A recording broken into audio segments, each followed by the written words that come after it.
Right, so unusually, David was early backstage. So we got talking, and that's why we're late. So David's the reason that we're late. Hello, everybody. Welcome along. I'm not. I mean, I would come on here at 6:59 and just start, but you're a gobshite. You just can't shut your mouth once you get going. It's not me, folks. It's really not me. It really was. I'm here, ready to rumble. I would just, click, go. But he likes to relax and ease into it, I think. That's how I roll. Well, at Rangers in 2025, eh? It's a bit like Rangers in the last 15 years. Hello, everybody. Welcome along to your fortnightly Martin and David and Martin show. Hello to everybody on the Rabble. Hello to everybody on Heart and Hand. I hope you are all well. David, how are you? I'm all right, mate. Enjoying the international break. Oh, yeah. I'd like to get to a place where I'm not looking forward to international breaks and I am looking forward to games. That would be nice. But no, in all seriousness, yeah. Busy few days, obviously, with the transfer deadline day going in and, the Old Firm game at the weekend. So, yeah, just a couple of days to chill and, hopefully we'll be able to refresh ourselves and come back ready for Hearts a week on Saturday. Come back ready for it all to start over again. Absolutely. Never stops. Never stops. You wouldn't have been expecting this question, right? Okay. But obviously I was at the live show and I'd had my hair cut then, I think, and a wee shave and stuff like that, right? Do my eyebrows look different to you? I know that it's something that we men talk about quite a lot, right? But I'm getting accused in the comments and everywhere of doing my eyebrows, and I haven't touched them. So, I'm sorry, I don't have the comprehension to. I have never noticed another man's eyebrows in my life. I barely know. I shit myself when my wife gets them done because she'll go anything different, and I'll go fuck hair. Eyebrow, and I didn't learn eyebrows till about 5 years ago, and now I'll just throw it out as So no, I have absolutely no idea. Is that a thing? Do men do that? Apparently so. Apparently, I've had my eyebrows done. I don't even really know what mine look like, so I can't. It's just not an area of my my body or anybody's body I pay much attention to. Of all the questions you thought you were getting asked tonight, you never thought you were getting eyebrows, did you? That one did lead to a momentary and very rare period of silence for me because my brain was sort of like, really? And but no, I genuinely have no idea. I didn't realize. I know it's something that ladies do, but I wasn't aware. And I know that there is a lot more male grooming these days, but I didn't realize that male eyebrows were a thing. So yeah, I mean, I just did the old-fashioned way of just the barber thing. Just a quick one. I don't even get that done. I don't even get that done. Well, maybe God just gave you good eyebrows, if such a thing is possible. It's the only good thing God gave me. Right. It's the only good thing. I think I might be the first person in about 20 odd years to make David Edgar speechless. I think but as I say, it's just not an area I'm familiar with. To be honest with you, not really something I've encountered. No, I genuinely don't think I've ever. That's just a lie, David. That's just a lie. You said to me before we started that my eyebrows were looking good. So. Yeah, as I say, that is genuinely a sentence that has never left my mouth towards another bloke. And great. Look, best eyebrow luck to you. But you do your eyebrows. You do whatever you want with them. I might just start an OnlyFans eyebrows page. There we go. There you go. Who knows? Make a fortune. Right, okay, let's talk Rangers, shall we, before this gets very, very out of hand. David Thelwell, Kevin Thelwell, released his interview today. I mean, we're not going to go through it all. My takeaway from it was that, in fact, first of all, 20 million net spend. Am I getting confused by that, David? Or...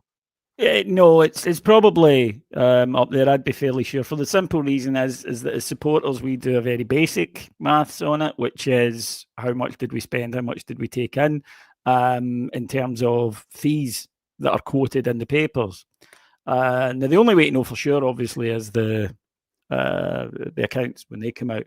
But we don't take into account things like free transfers aren't free, right? Agents' fees, loan fees.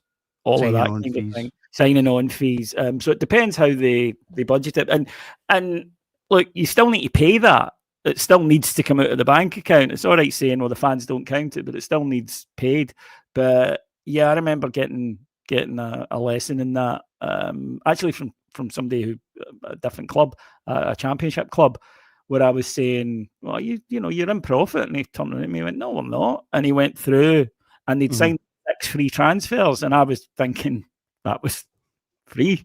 And he went, that cost us this much, that cost us that much, and I was like, all right, okay. So yeah, I think it's just a slight difference in how we account it as supporters and how they do. Because what we tend to do is just add up the fees that have been quoted in the paper, add up the fees that have been quoted in the sales, and add it all up. And there's also like cash flow issues as well, because if you sell somebody for 5 million, just as a round figure, right, for 5 million, you don't get 5 million into your bank account the next day. Mm-hmm. So, and similarly, you know, when you buy somebody, that doesn't all go. So it's a kind of weird thing. And the true way to do it is to go through the accounts with a fine-tooth comb if that's your thing. Yeah, and it's not mine. It's really, really not mine. That's why I hate it when these EGMs and AGMs come up, because I know that I'm going to have to discuss finances, and I really, really don't like discussing. I've got guys who work in finance to do it, because otherwise, yeah, you'll just, you know, I admit that I'm at a disadvantage straight away. I've got guys who think that they know finance to do it. I don't know. Right, okay. Makes it any better.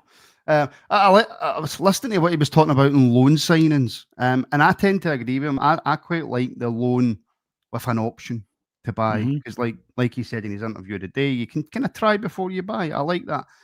Also, it was interesting to hear him say, I don't like straight loans, but I just don't like them, and yet we've got like 3 of them. Yeah, look, here's the thing with the Kevin Thelwell interview, right? First of all, I'm glad he did it, because it's been a complaint of mine, and I think that, you know, you don't want to hear from the director of football every second day, but you should hear from him every so often, in good times and bad, and hopefully there'll be some good times coming along as well. But I think particularly after a window, which is a huge bit of business for him, what I think that, you know, there's obviously people who are going to be 100% behind it no matter what he says and think it's brilliant. There's going to be people who are 100% against it no matter what he says. What I always think with something like this is, you might not like the answers, but at least we've got them. So that's always why I think clubs should do this, and our club should do this, because you probably will get shouted at for stuff that you've said in these interviews, but you'll get shouted at a lot more, and people will think you're a coward if you don't do them. So you're better off getting shouted at, you know, for doing them than getting shouted at for not doing them, in my opinion. And I thought it was fairly straightforward. I thought it was fairly honest. As I say, there were things in it that I don't agree with. There'll be plenty in it that people don't agree with. But you know, unless it's you or me that's running the club, we're not going to get everything that we want. You don't want that. I was slightly surprised by some of the kind of questions. I thought that they were very direct. You know, for a club, I was really surprised at that, because obviously I don't know. I think this happens. I mean, he'll know the questions, of course, before they're asked, and he'll have time to kind of think through his answers and stuff like that. But I wasn't expecting them to go in with as much depth, because if you take their post-match interviews, which there really isn't much point in listening to be fair, the in-house ones. Yeah, I wasn't expecting that at all. No, I did. I thought it was much more detailed than I expected. And like I say, you know, I think this is, you know, sometimes people, you know, I know this doing press conferences, you ask a question and you get an answer and people complain to me about the answer. And I'm like, I didn't say it. You know, I just asked. I can't guarantee you'll get the answer you want. And I think that was the case with this. There was some stuff in it that people wouldn't like. I was, you know, he first of all, he's clearly going to come out and back the manager. So anyone who's expecting that, I really don't know what people would expect. Then he's clearly going to do that. But I did think there was in there, but results have to improve. You know, he said that a few times. And that's the thing. It's not you know, we know that the club are backing Russell Martin. We know that the Kavanagh supported and stuff, but it's not infinite. It won't go on forever.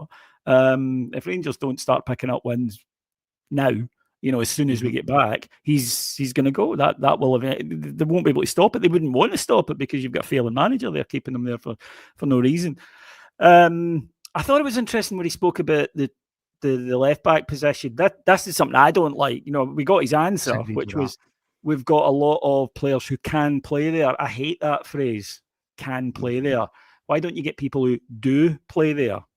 Right, like specialists. But one thing that was interesting when he spoke about Cornelius can play the left side in a 3. So I wonder if that's something that we're maybe looking towards. Because when I look at, particularly if Magoma isn't there, then I think you have to go with a 3-5-2 really. Or a 3-4-3, but a 3 at the back system of some sort with the 3 centre backs.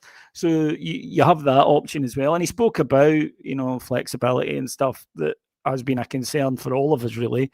In terms of what we're watching.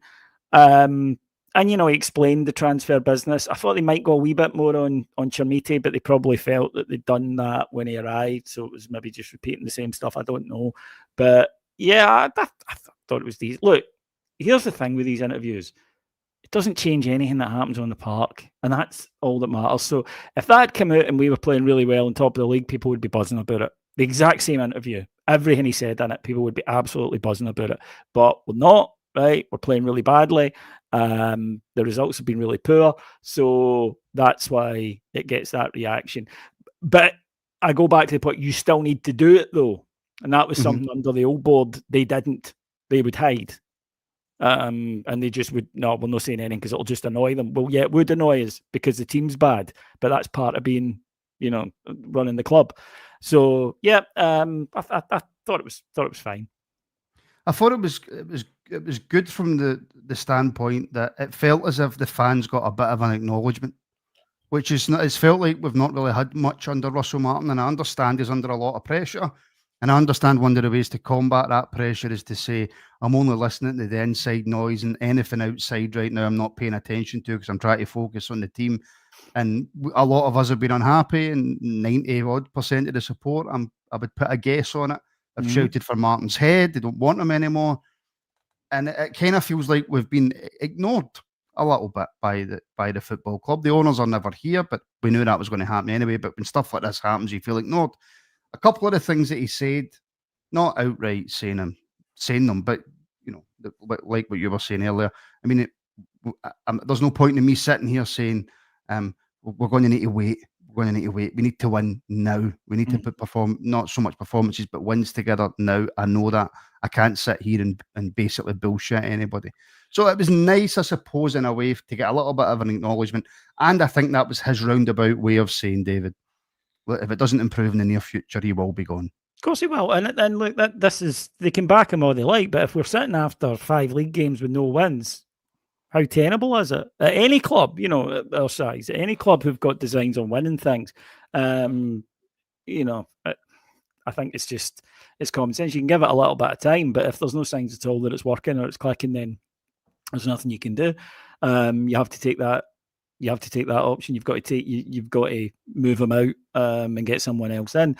In terms of the fact of the matter is, and I have stuck to this position. I'm not really changed from it. My personal opinion is that Russell Martin will end up getting sacked. And therefore, if it was me, I would have done it early because you're going to have to end up doing it anyway, in my opinion. I hope I'm wrong, but I really genuinely do because it means that we beat Hearts, Hibs, Livingston. But he now needs to go on a long, long run because the simple thing is the fans didn't want him, don't want him, and don't particularly like him. I think that's been clear by all the sort of communication that you see online, but also you just speak to your pals. There's no bond whatsoever there with them. So my opinion hasn't changed. I think eventually we'll leave because I think what Russell Martin is selling, this style of football and the way that he wants us to play, is not something that we as a support want anyway. That's the thing. This is something that the owners want. And it's their club. That's we get bullshit as all football supporters where we get it's your club. If we turn up and try to get sit in a director's box next week, say hold on, it's our club. See how far that takes you, right? So it's one of these lies that they tell us. But the fact is that this is something that they wanted, but it has a shelf life because it has to be successful. And even then, by the way, fans turn. How many managers we've seen in the last few years where the fans wanted them out, even though they were doing okay because of the style of football? Let's not kid on, that's not common, right? I don't think Rangers fans want ever this patient possession, with 80% possession, because I don't think we like that up here, in Scotland in general, by the way. And one of the biggest myths, and this pisses me off something chronic, is when people say, but Celtic play that way. No, they play keeping the ball, but when they're playing well, which they're not this season, they move it quickly, right? Mm-hmm. That's the difference. Are you telling me that Celtic play like Southampton did? Of course not, right? It's not a viable comparison, in my opinion. But so yeah, I think long term, Martin, I don't expect him to be our manager at the start of 2026, because currently I don't see that there will be enough improvement in that. However, they do, and they may be proved right. And if they are proved right, by the way, and he's still there in January and doing well, I'll come on here and I'll say, do you know what? I was totally wrong. Don't have an issue doing that. That's just my gut feeling today. Doesn't mean anything. It's just my feeling today. But they have backed him. He has had players in the door, some players that he wanted, two of which, by the way, already we couldn't trust to play in an Old Firm match, which is not a good sign. Max Aarons and Joe Rothwell. But there are other players in that you will hope will show more. Gassam's showing a bit, and hopefully we'll go on. Antman, quiet start, but you can see that there's ability there. Asgard's just really kind of coming into the team now. I am excited about Bojan Miovski. Yes. I'm very excited about Bojan Miovski, possibly because he was a guy I knew more about, because we'd seen him in Scotland. But I was talking about this on Heart and Hand. I remember watching him ragdoll Goldson. Now, whatever you might think about Connor Goldson, he could make a mistake or he would do this, right? Especially later. But overall, he was a good centre-half, I think. I think we'd agree on that, right? He didn't get ragdolled very often. That's... I don't remember thinking, the big man got bullied there. And Miovski did it to him a couple of times. And I thought something about him. And when he was leaving Aberdeen, I thought I'd love to sign him, but, they'll probably get about 6-7 million at the time. I think they ended up getting 6.8 actually. And it would have been there for 8 to us, minimum. So I was like, at the time, there's no way we can afford them. So to me, a guy like that coming available, 2.6 million. No brainer. Absolutely, well, we use the phrase no-brainer, but this is as no-brainer as it can get. This is just it. And in all honesty, I'm shocked that Celtic didn't try and get them themselves, when they've ended up with, they ended up with some, guy that was retired. Listen, I said today that I ain't slagging anybody that they bring in up front, because over the last 5 or 6 years, any strikers they've had just automatically score goals against us. They just do. No, not really. It was generally just Jota and Maeda. But Kyogo always scored against us. Not Jota, Kyogo was I meant. Kyogo. No, Ida scored in the cup final against us. But I just think that Miovski makes so much sense, and he's clearly very committed to it. 4-year deal, seems to be loving life. Wanted to come here. That's brilliant. Chamete, that's a big investment. Yes. That'll be one that to me is a one that Kevin Thelwell will live or die by, because it's clearly someone he knew, so therefore someone he should know well and should be able to do it. I've got a theory on that. Go on. Right, and I mentioned this today in my afternoon show. I think maybe not so much January, but next summer and beyond, with this ownership group that we've got, I think the norm will be 6, 7, 8, 9 million pound players that we buy. Right? I'm not saying every player, right? But it won't be as unnatural as that transfer feels to us right now, right? Mm-hmm. So I asked the question today: does the fact that we've spent 8.5 million on this boy mean that he has to come straight into the team and start scoring goals instantly? Or under the new ownership model, under Kevin Thelwell, under Dan Purdy, when we sign a player at 8.5 million rising to 10 or 7 million or whatever, do they need to be given more time to grow the way that if we sign Diggerman for 1.5 million, we can give him 2 or 3 months to come on as a sub, play a few games, do this, do that. Because in the past, if we sign a player for 5, 6, 7 million, David, then they are starting and they have to deliver straight away. I don't know if that's so much the case with this guy. No, I don't agree, because this is the second biggest investment we've ever made in a single player, right? There will come a point, if the model is working well, that you're right, that we will be buying guys in for 8 million, but we'll be successful, and we'll have other guys who are in the first team ahead of them, and we'll say he's 8, 9 million, but we're buying him with a view to the future, because trust us, in a couple of years, if he's got to be brilliant, we're going to sell him for 40 or 50 million, right? But we ain't there yet. So the signings that we have are not then. I think your idea is correct in the future, but to get to that position, the guys we sign now have to deliver for us. Where I feel a bit of sympathy for the boy, I was at the Old Firm game last week. I was watching Engels, right, for Celtic, and he's all right. You know, he's not a bad player, but he's not brilliant. He's okay. And I don't see a lot of Celtic, but when I have seen him, he's all right. You know, neat and tidy. Got midfielders like that 10 a penny right across Europe. But that's what 11 million buys you. Now, the problem is in Scotland, for 11 million, their fans were expecting the second coming. And I think that'll be the same for Chermiti. Now, this is a point I made on Twitter. My issue isn't that we've signed Chermiti for 8 million. My issue is, are we shopping in the right place? Because 8 million to us is an awful lot of money. 8 million in England is fuck all, right? Really, and I'm sorry to use the term so abruptly, but it is absolutely nothing. Take a note of that if you want to edit that out so that YouTube don't kick us off. But 2208 it was. But yeah, it's nothing. It's absolutely zero. You try buying a player from, a big club academy there. Tyreek George, Chelsea, 9 first-team appearances in his whole career, 22 million he's went to Fulham for, right? Now, that's just the prices there. There's no point complaining about it or moaning about it or marvelling at it. That's how much it is. If you want to do business down there, that's what it costs you. So my point is not, oh my God, 8 million. My point is that the best place for us to go and spend money? If I have a limited budget, say I'm buying clothes, am I better off going to Harvey Nichols, or am I better off maybe going to TK Maxx? Right? That's how I would look at it. Because the money I have will maybe buy me more in a different place, a different shop, a different market, than it will buy me from a very, very expensive one. And, you can talk about quality and all the rest of it, yes. But in an inflated market, and England is an inflated market, price is not always a guarantee of quality.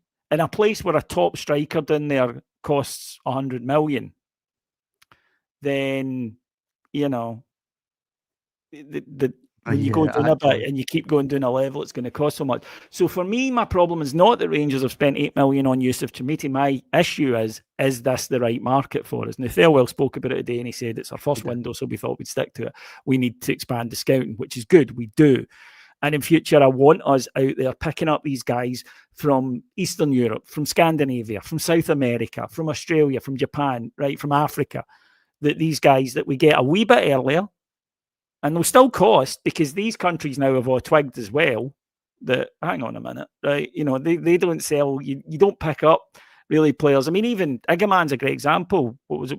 Nearly 2 million, the deal all in for a boy that hadn't played outside Morocco. So, you're not picking up these guys for 100 grand anymore. It just doesn't happen.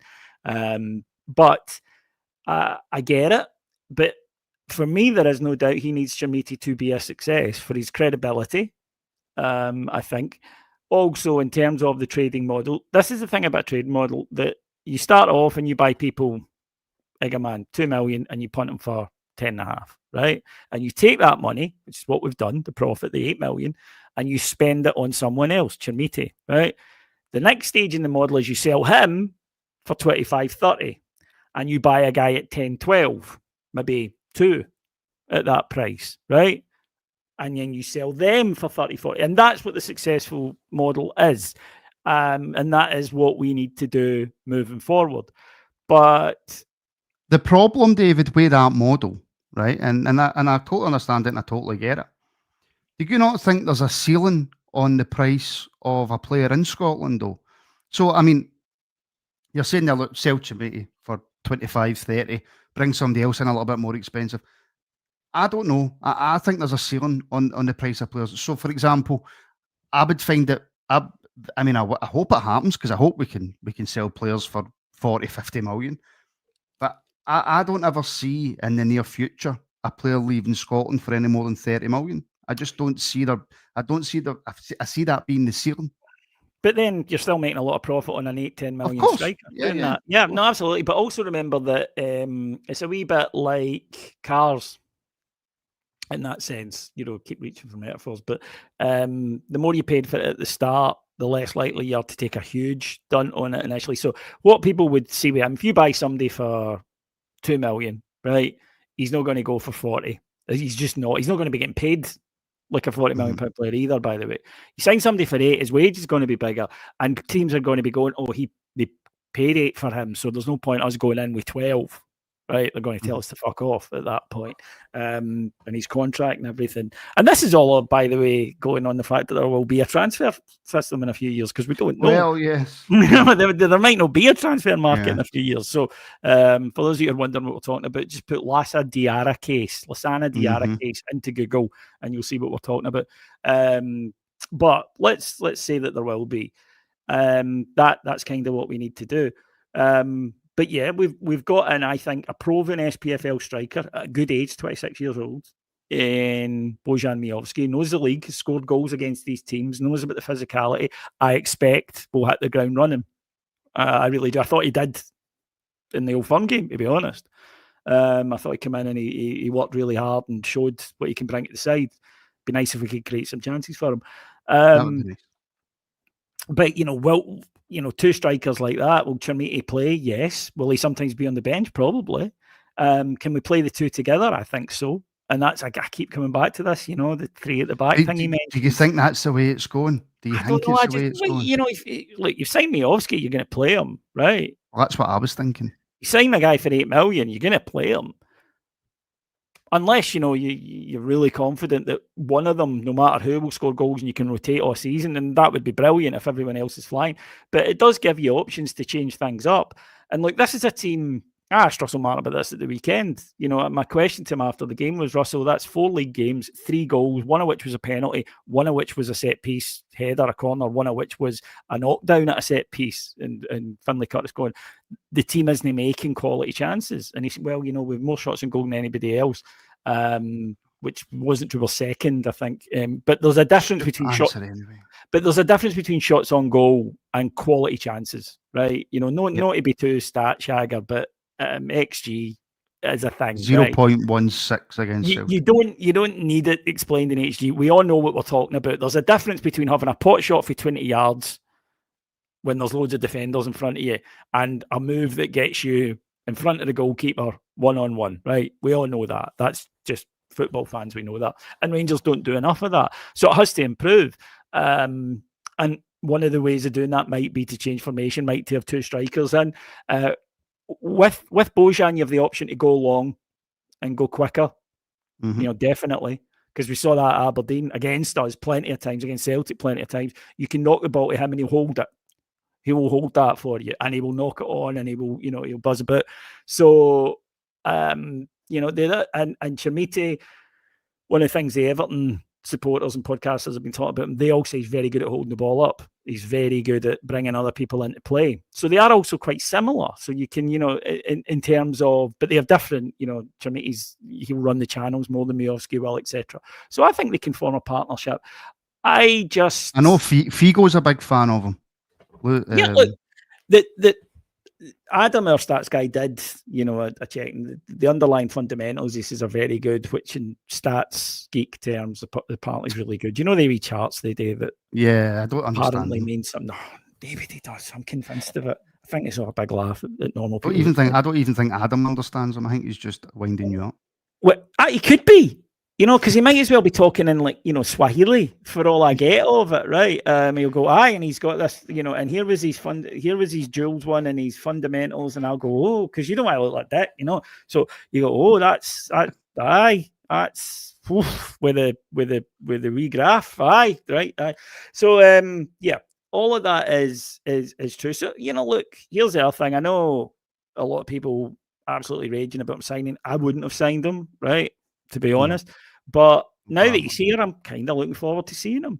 I know, we all know that we'll all decide 15 minutes into the Hearts game, he's pish, waste of money. We shouldn't have signed him. But and he'll still be on the bench.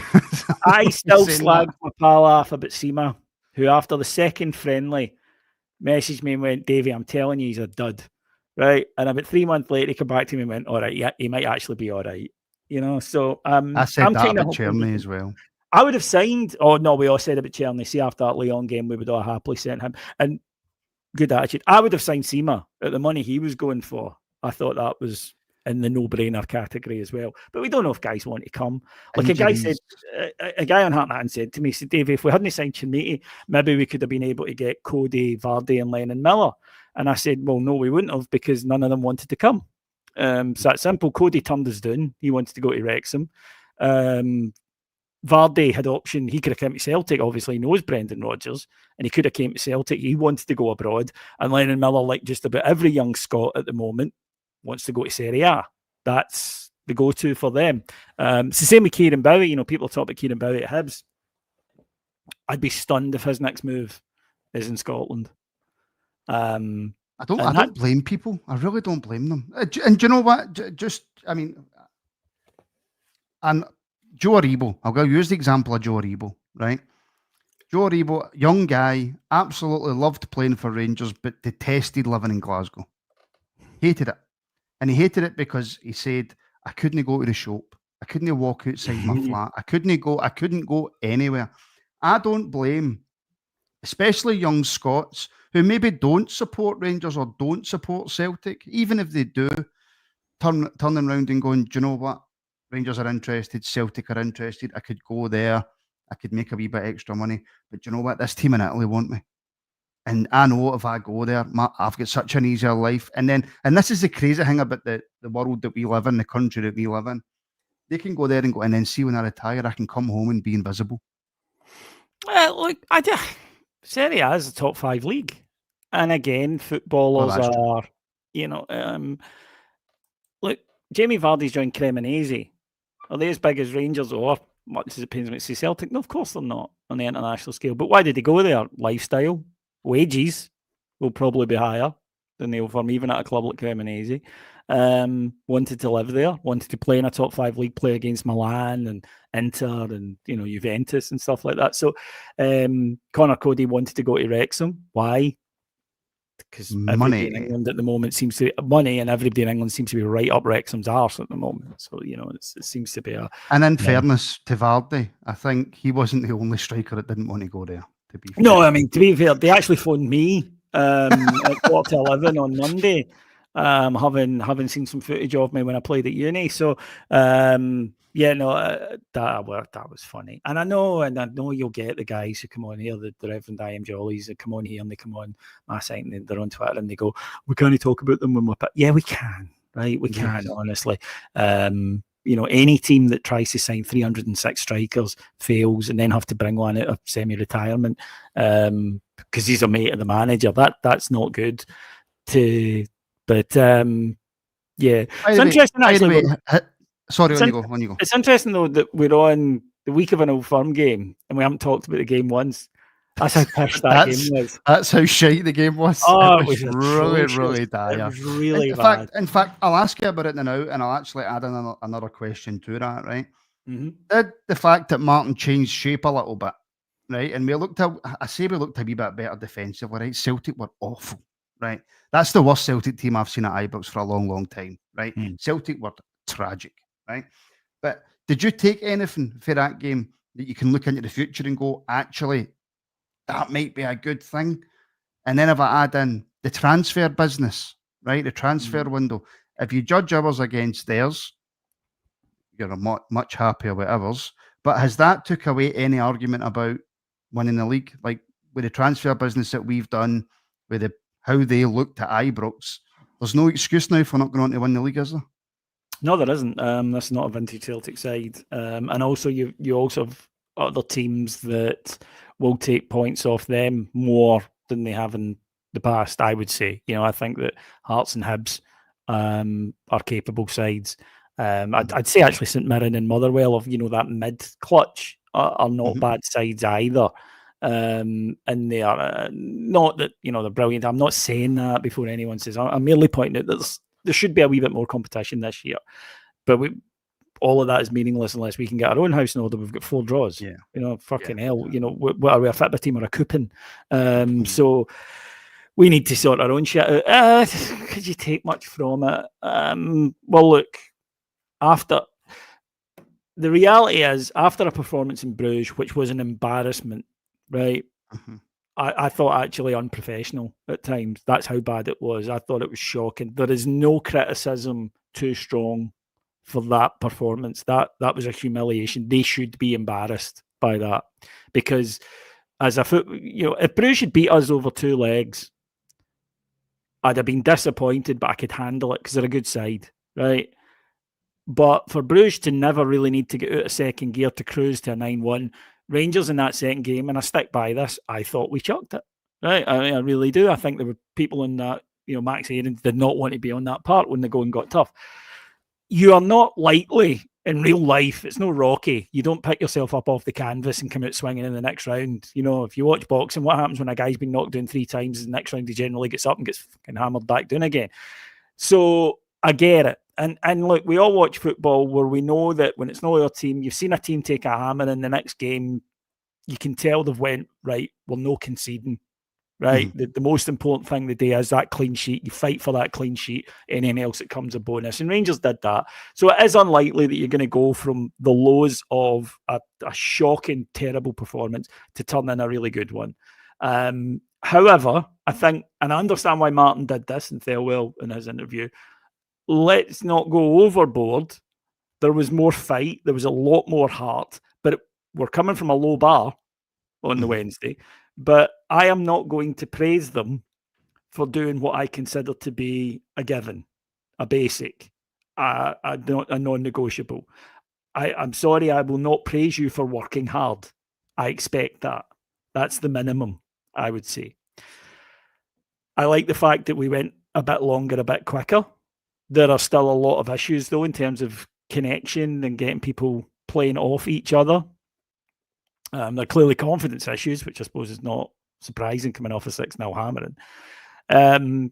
So there were things that were better, but nowhere near what we needed. I suppose the way I would put it is it was better than I feared on Saturday night and not as good as we need. That's probably how I'd describe it. So, no, I don't take a lot as in, yay, corner turned. I think what I take out of it is that I hope that the manager has seen a few things, such as that was the first time the midfield balance looked okay because he played a 2 rather than we've went with a 1 and a 2 in the midfield. He went for a 2 and a 1 and the midfield actually looked functional. So I hope he takes something from that. The defenders had clearly been told, don't focus on ball retention all the time. If you're not sure, clear it. And there's a few times with Giga. And I was over the moon to see that, right? Because there's clearly communication issues between Butland and Giga. And Butland, one time in the first half, he saw a ball and he came out and he just came and got it, right? Another time, though, he was coming for a ball and then he wasn't, and Giga just dealt with it. And Butland was like, I could have got that. And you could tell Giga going, well, I didn't know if you were going to get it, so I dealt with it. I've got no issues there. None. With both of them, right? Make your decision, sort it out after. The problem that we've been doing this season is leaving it to each other and then talking about it when we're retrieving it for the net. So there were better signs in terms of that. The fact we were prepared to go long quicker, the fact we were prepared to deal with it. The thing about this is that Russell Martin, if he's to have any chance, and I know what I've said earlier, but I'm just saying, because I might be wrong. Hope I am.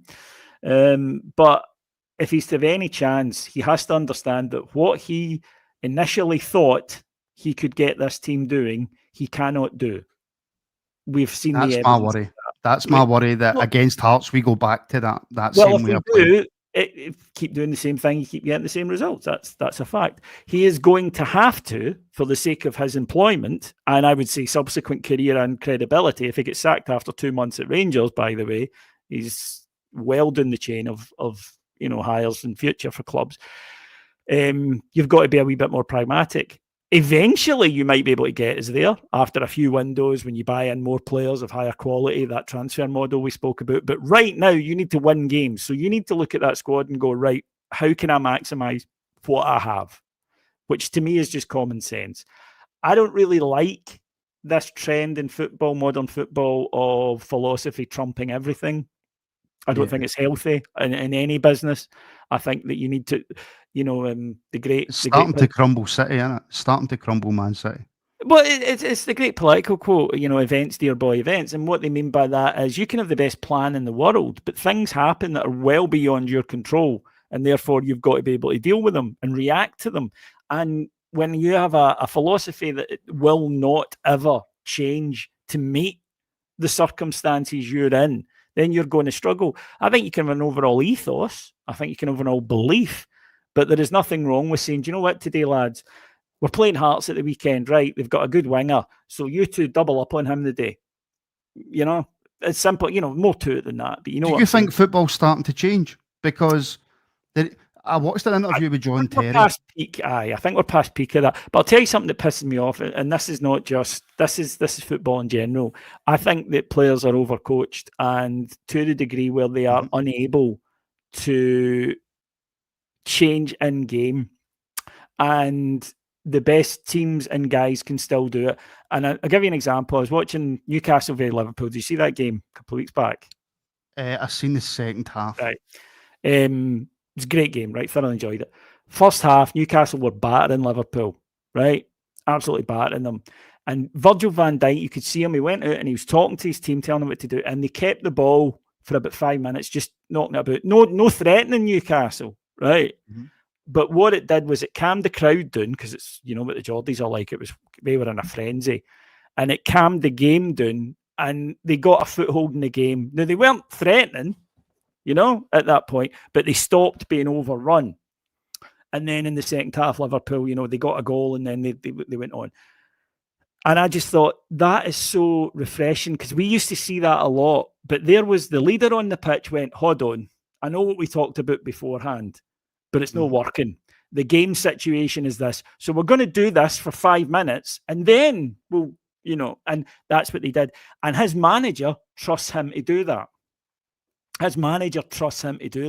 Whereas I worry that with a lot of other football I see, it's automated. And how often, Rangers a lot, but how often even other teams, when I'm watching other games, you hear this, they need to get half time for a manager reset. Why can they not fucking reset it themselves? Why can they not see what everyone else can see and do something about? And it's because they're told, you do not deviate. This is your job. I put you there to do that, and come hell or high water, you do that. We've overcoached. We've coached away something as if it's chess. It's not. It's a living, breathing thing where the ball can bounce funny or a gust of wind can take it. There are so many variables. Now, you need to have tactics and you need to have systems, and you've all got jobs to do. We all know that. A press won't work if somebody isn't doing it right. I know that. You things to do at set pieces. I'm not in any way talking about you just send them out. That's not what I'm saying. But I think you can go too far and make them automatons. And that's what I think we've seen. And we've seen Rangers teams the last few years who could not react in-game to things. And it has really cost us, to the point where, noticing that in that Liverpool game, I went, wow. Something that was just, everybody did 10, 15 years ago. Yeah, but compare and contrast the Newcastle-Liverpool game to the Liverpool-Arsenal game. That's a perfect example of what you're talking about. So, obviously Newcastle get their man sent off, right? So that changes a game, doesn't it? But then Newcastle upped it with the intensity, and they threw everything at it, and they just they just bollocks to this. And they went for it. And then that Liverpool Arsenal game, I watched that, David, and genuinely I fell asleep. It was so boring. Everybody talks about the famous Roy Keane performance in Turin, right, for Man United, when United were 2-0 down. And they go on as if he was just running about kicking people. He wasn't. I had to watch that game back for one of our Champions League show that we did, the history of the Champions League. And what he did was, United were getting battered. It was 2-0 after half an hour, right? And Keane just got on the ball and started making short passes and keeping the ball, right? And got the storm down. Then he started making longer passes, attack, and he was brilliant. He deserves all the credit for it, right? Some player. But that's what I mean. Now, leadership, the two guys I've just mentioned there, clearly, leadership. At Rangers, you used to have guys like Ian Ferguson who could do that, who could go, right, 5 minutes, we sit back, right, lads, 5 minutes, we go. Controlling that ebb and flow of a football match. A football match is not a theory. It's a living, breathing thing with all different types of stuff that can happen in it. And what you've got to be doing is responding to that within a framework, within a coach framework. So that's just a rant about modern football in general. I think you can overcoach people. There's a difference. Arsenal are the definition of I think Arsenal look overcoached, yes. And I think I look at someone like Martinelli, who will track back all day long. But remember a couple of years ago when he was rampaging forward? He doesn't do that now. Jack Grealish at Man City. He's gone to Everton, and Everton, David Moyes has said, just on you go out and play. Do your thing. Do your thing. And there is a kind of simple joy in that. So I think that with Russell Martin, to have any chance, he needs to adapt to his scenario. He is in Scotland, where he will play against teams who will run about daft for 90 minutes because it's Rangers, where referees will let them away with a lot more than they would in other matches. And you have got to react and respond to that accordingly.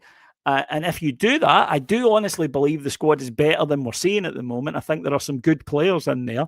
And if you can work out the way to get the best out of them, and long term, 2 or 3 years when you keep adding the type of players, but you can't play like Manchester City if you don't have a Rodri or a Kevin De Bruyne, or at least someone, who's got the same sort of skill set, maybe not to the level, clearly not to that level. You could do what he's trying to do a lot more if you had a Stephen Davis, but we don't have a Stephen Davis. So no, but you need to win the battle. You need to win the battle for the first 45, for the first 50, for the first 60 minutes. You win that battle, and then your quality will shine through. It's not rocket science. Never change in Scotland, and that's why I like Miovski as a sign, because he gets that. He's loved battles. He's came to Eyebrow and battled, sometimes on his own. And giving us a game. And I like that. You need those guys who can do it. Gassama's a wee warrior as well, by the way. He'll keep going. Right? I know he wasn't very good at the weekend, but he keeps going. He's quite happy to do that. Thought Magoma impressed me at the weekend with his attitude. Really like him. He's another one, a wee pocket dynamo that you can go, right, okay. And you compare that with, like I say, Aarons, who's looked terrified for the minute he stepped onto a pitch in a blue shirt. So, Barron, we know, can do that as well. He's got that. Nico, who will be coming back. I'm going to finish up on Nico. Well, Nico, we know, will be coming back. Nico can do that as well. So there are enough there. I'm hoping the big lad, Cornelius, can do that as well, can bring it in, because Suter can't, right? You can call John Suter a leader, but he isn't. But I think Suter can play up to, if you put him next to someone who is, I think he can be a better player. So that's kind of where I am at the moment. There are reasons genuine reasons to say Rangers can improve. The idea that it's completely done is not true, but it will still come down to the manager or the head coach. He'll need to be the one who does it. If he keeps doing what he was doing up until and including the Bruges game, then it will not change, and he will be out of a job very soon. Yeah. I don't think we do. Do we have an option to buy on Magoma? I don't think so. I don't think so at the moment. You'd be looking at probably 10, 12 million, even just now, to get him, and they like him. But if he does well, it would be one Rangers possibly could, but there's no formal option in at the moment, no. No, I didn't think so. Channel member Charles, ignore this, you're fanny. Well, thank you, Charles. I'm not ignoring you, buddy. I'm not ignoring you. I'm just so taken with David's conversation that I don't bring your comments up. Don't worry about it. That's horrible. I only come on here to talk to them. I can talk to you anytime. I know, but I just thought you liked talking to me that much. I didn't come here to talk to the viewers. I can talk to you any fucking time. There's nothing in it for me. You don't have to win the battle in Scotland, but make sure you don't lose it. which Rangers do far too often. Sometimes every week. Opening 20. Against Motherwell, Rangers lost the battle, for example, right, straight away. Against St Mirren, Rangers lost the battle. So just make sure you're competitive. If you don't give your better players the platform to go and show why they're in your team and the other team have got their players, you will struggle. So yeah, but it's still, it's still available. And imagine Chermiti comes in and he's brilliant and he plays well with Miovski. That could happen as well. And suddenly, we're in a lot better place. But Martin has to realise, okay, I've tried to be an ideologue. It hasn't worked. So now what I need to do is say, okay, I can still maintain my overall belief in the way I want us to play, but I'm just going to tweak it here and there to make sure. And again, to go back to a recent example, Arne Slot came into Liverpool last year and he went, you know what, this isn't broken. So I'm just going to make wee tweaks. And he changed certain things about Liverpool, right? They weren't quite so emotional, heavy metal football under Klopp, right? And they won the league. But then now in the summer, from a position of strength, because he's got a title under his belt, he went, I want us to be more attacking. And they're having some teething problems at the moment, still winning because they're champions and they're confident. And it's a lot easier to do that from a position of strength. And now he's making some bigger changes. That's how you go about it. You don't walk in on day one with no credibility, nothing in the bank, struggling and say, I'm ripping everything up, right? You build and you build. And that's what he's doing. And if it's good enough for him at Liverpool, it's good enough here at Rangers. I mean, fair play to Arne Slot as well. I thought he had a brilliant season. I thought he was excellent. But then to have that we added bonus of being able to go and spend 450 million is quite nice. But again, back to my point earlier about that English market. If I say the name to you, Tyler Morton, does it mean much? I've heard of him. Who does he play for? Is it Chelsea? No. He now plays for Lyon, right? Right. Okay. He has about 50 career games from 2 loans when he was at Liverpool. He had 2 appearances for Liverpool, and Liverpool have just sold him to Lyon for 20 million quid. 2 appearances, right? 20 million quid. So although Liverpool spent a fortune, they bring in stupid money for like 20 million for Kelleher. Last year they got 30 million for Sepp Berg, who went to Brentford. So that market, 20 million quid. And let's say Tyreek George at Chelsea, nine first team appearances in his whole career, 22 million quid to fill him. It's mental. Which is why Chelsea went and raided everybody's youth academy. So that I quite like Chelsea's. I do quite like Chelsea's idea of signing every single footballer in Europe. I mean, it's a good way to go. Eventually, it has to pay off. If at some point, you own literally every footballer who ever played football, then it's quite good. They're like the reverse Celtic, aren't they? Pretty much. They can do deals even when they're not trying. They just wake up and go, "Who's he? Oh, we signed him. When?"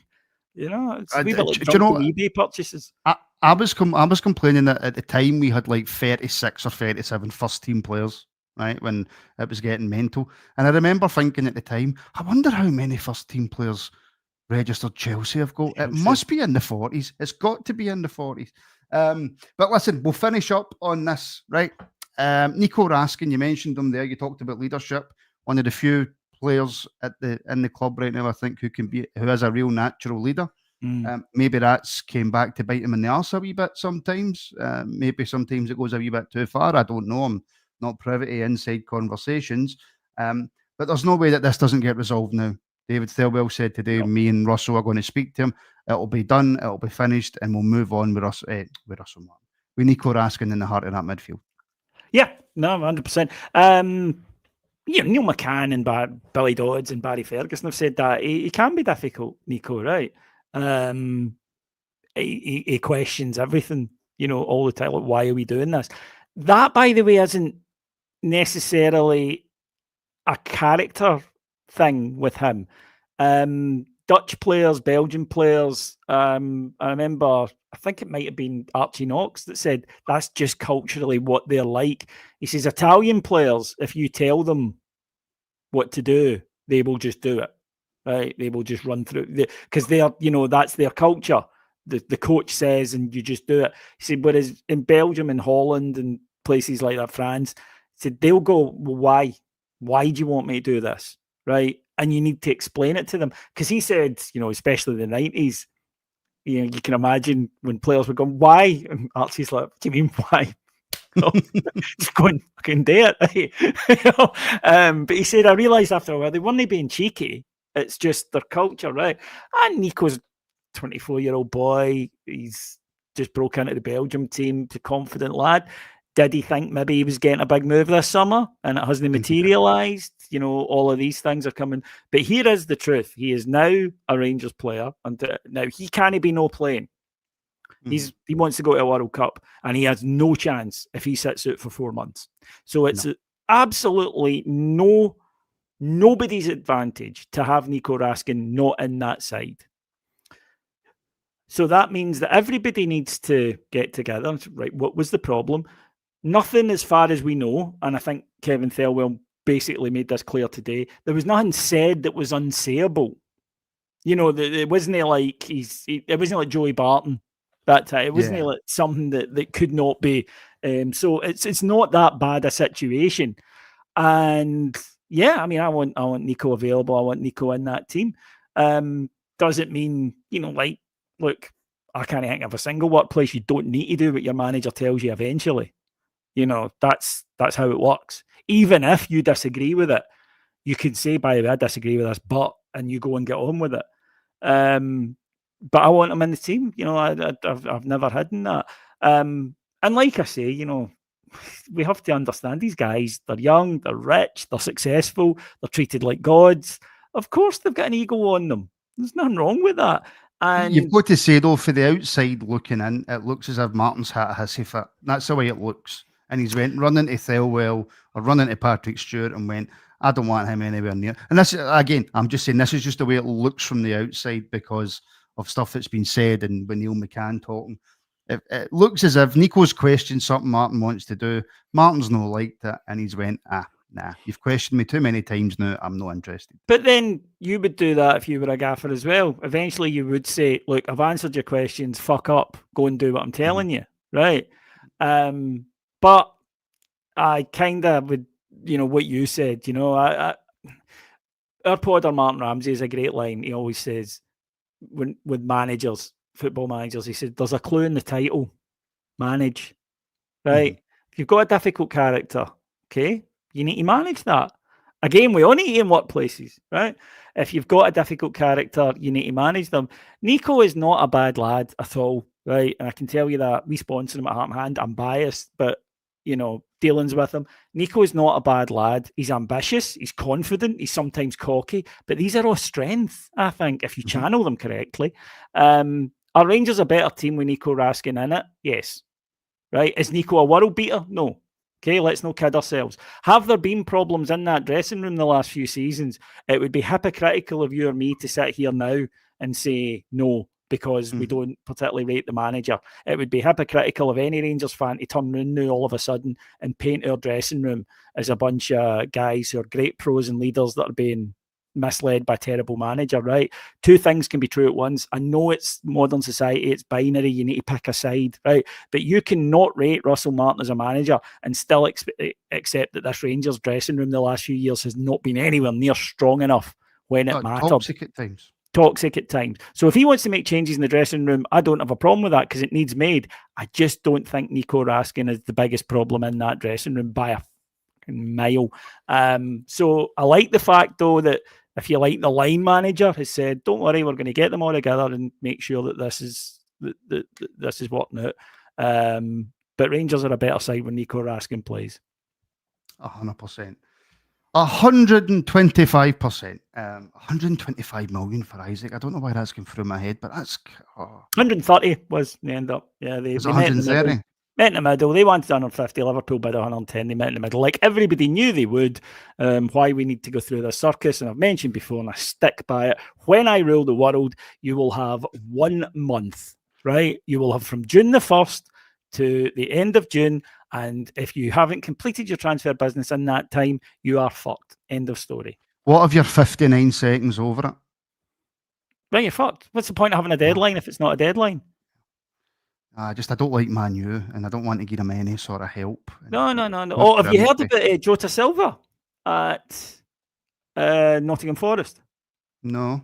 Oh, Schrodinger's winger. Right. This is a great story. This is one, folks, you can take. If you don't know this, you can take to work tomorrow. So, on transfer deadline day, because of course it's impossible to make a signing earlier in the summer, Sporting Lisbon were going to buy Jota Silva, Portuguese winger from Nottingham Forest. He's the one that looked like the Timu Jack Grealish. I don't know if you might remember. Oh, yeah. You know the player I mean, right? So, it went through on FIFA's official, like a site where you need to register all the transfers. It went through on that, but it didn't go through the Portuguese League One in time. So there's now a bit of a kerfuffle going on, because if the deal is complete, which Forest want it to be, it means that Sporting can only play him in the Champions League till January. They can't register him for their league until January because they were too late for the Portuguese system, right? However, if he's a Forest player, which Sporting say he is, then Forest can't sell him or register him for the Premier League either, because he wasn't submitted in time before that. Can't play football. So basically what you have is a guy who currently doesn't know which club it is he plays for and can't play for that club anyway, even if he does. So the transfer system, folks. Just wait until Diarra's law comes in and there's no transfer window, and then everything will be sorted. Everybody just gives their notice. Although Russell Martin won't be able to manage then, because obviously there'll be no team cohesion if there's no transfer window. David, thanks very much. Sarcasm there, my friend. Yeah, it's not like me. It's not like me. David, thank you. Pleasure, guys. Thanks for watching. Thanks for listening. Yes, thank you to everybody who tuned in live. Thank you to everybody listening back on the Rabble Network and Heart and Hand. Enjoy the rest of your evening, morning, afternoon, whatever time you listen to this. And me and David will be back in a couple of weeks.